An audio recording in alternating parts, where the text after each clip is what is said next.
Imagine being the only person alive who could save millions, but opening your mouth meant death. The gallows were built. The death scroll was signed. Every Jewish man, woman, and child in 127 provinces had been marked for slaughter. And standing between them and total destruction, one young orphan girl, hiding a deadly secret inside the king's palace. Her name was Esther. Her choice was impossible. And what she whispered next, "If I perish, I perish," would change history forever. Long ago, in the mighty Persian Empire, there lived a king named Xerxes. His kingdom stretched from India all the way to Ethiopia, covering 127 provinces.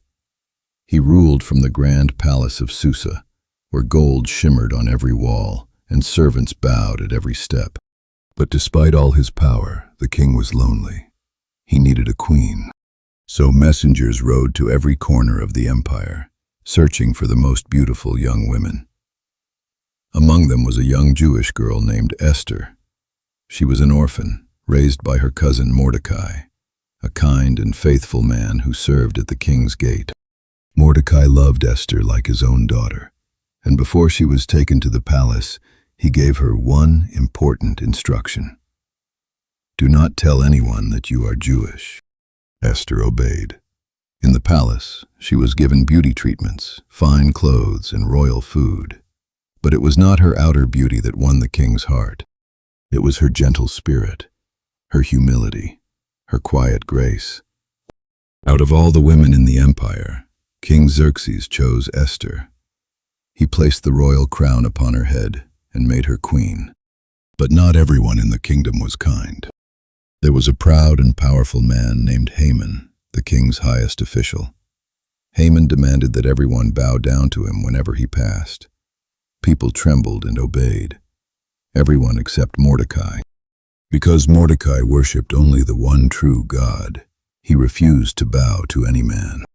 This filled Haman with rage. When he learned Mordecai was Jewish, his anger grew into something monstrous. He decided that killing Mordecai alone was not enough. He would destroy every single Jew in the entire Persian Empire. Haman went to the king with a wicked plan. "Your Majesty," he said smoothly, "there is a certain people who do not obey your laws. Let me deal with them." The king, not knowing the truth, gave Haman his royal ring to seal the order. A decree was set out. On a chosen day, every Jewish man, woman, and child would be killed. When Mordecai heard the news, he tore his clothes and wept bitterly in the streets. News reached Esther in the palace, and she was filled with sorrow. Mordecai sent her a message, words that would echo through the centuries. "Do not think that because you are in the palace you will escape. If you remain silent at this time, deliverance will come from another place. But who knows? Perhaps you have come to the kingdom for such a time as this." Esther's heart trembled. To approach the king without being summoned was punishable by death, even for the queen. She had not been called to him in 30 days, but she knew what she had to do. She sent word to Mordecai. "Gather all the Jews in Susa, fast and pray for me for 3 days and 3 nights. I will do the same. Then I will go to the king, and if I perish, I perish." For 3 days Esther prayed. She put aside her food and drink and laid her fears before God. Then, on the 3rd day, she put on her royal robes and walked toward the king's throne room. Her heart pounded with every step. She entered. The king looked up. For one breathless moment, the entire kingdom seemed to stop.